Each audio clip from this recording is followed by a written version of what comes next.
सर्वप्रथम आदरणीय दादांच्या स्मृतीला वंदन करून मी सुचत नाही बोलायला.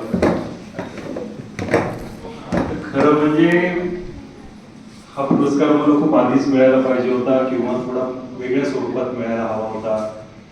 पण खरं म्हणजे पुरस्कारांमुळे काही माझ्या कामाची कोणी मूल्यांकन करू शकत नाही. माझ्या पेशंटच्या चेहऱ्यावरचं प्रेम, त्यांच्या चेहऱ्यावरचं समाधान हेच माझ्यासाठी खरं अवॉर्ड आहे असं मी काही म्हणणार नाहीये. मला प्रचंड आनंद झालाय. एखाद्या लहान मुलाला अनपेक्षितरित्या बर्थडेला एखादं अनएक्सपेक्टेडली हवं ते जेव्हा काय म्हणू आपण बर्थडे गिफ्ट मिळतं ना तेव्हा जे होत असेल ना तेच माझं झालंय. आज सुद्धा वाटलं नव्हतं कॉलेजमध्ये मॅडमलाच माहिती की काय आहे असं काही होईल नंतर. हा ते असतंय लायब्ररी मधले. सगळ्यांचे खूप खूप आभार म्हणण्यापेक्षा मी कायम या संस्थेच्या ऋणात राहू इच्छितो. कारण या संस्थेमुळेच मला पहिली ओळख म्हणजे इथून बाहेर पडल्यानंतर आधी कसं ओळखलं जातं तर हडपसरचा विद्यार्थी ही पहिली ओळख होती. त्यानंतर इथल्या शिक्षकांच्या चांगल्या अर्थाने वशिल्यामुळे मला यवनपुढे शिकायला मिळालं. यवनमुळे गोपटे सरांकडे जाता आलं आणि ऍक्सिडेंटली मग मी सारंगपाणी सरांकडे शिकायला गेलो आणि तिथे गेल्यावर सगळं लाईफच चेंज होऊन गेलं. म्हणजे माझी स्वतःची इच्छा तर होतीच डॉक्टर होण्याची, पण माझ्या आई वडिलांची विशेषता नक्कीच होती की डॉक्टर व्हावं आणि काहीतरी वेगळं करावं. नुसती ओपीडी प्रॅक्टिस असं काही करण्यापेक्षा काहीतरी वेगळं करावं. बोलून नाही कधी दाखवलं वडिलांनी असं, पण आमचं म्हणजे नातं असेल ना की आपल्या डोळ्यातून समजून घ्यायचं आवडलंय की नाही आवडलं. BAMS लाच ऍडमिशन घ्यायचं होतं मला. हे म्हणजे असं नाही की MBBS ला मिळालं नाही. अभ्यास तेवढा केलाच नाही मी की MBBS ला ऍडमिशन घ्यायचं. BAMS ला घ्यायचं, किती मार्क्स पाडायचे होते माहिती होतं. सो तेवढाच अभ्यास केला.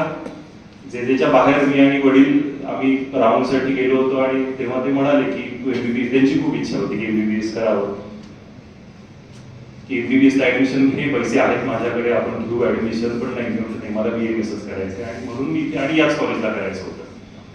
त्यामुळे जे सगळं फायनल झालं आणि मी इथे आल्यानंतर पहिला आदर्श कोण असेल ना तर दादा होते.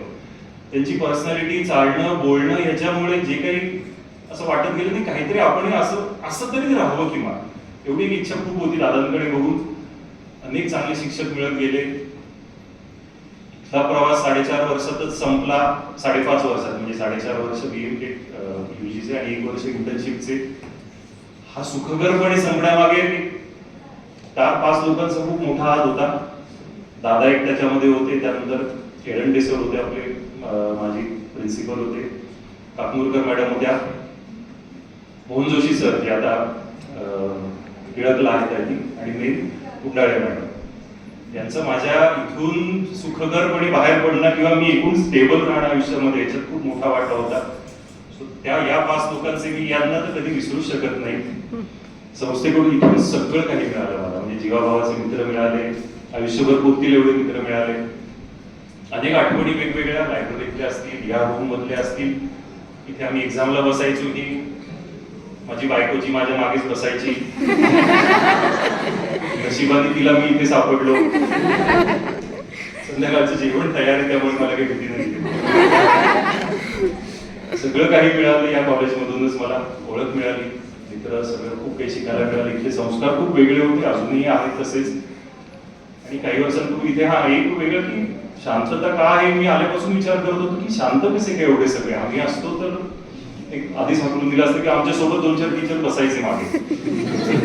नंतर कळलं की सगळेच अवॉर्ड आहेत, त्यामुळे तुम्हाला शांत बसण्याशिवाय आपल्याला इथे काही पर्यायच नव्हता.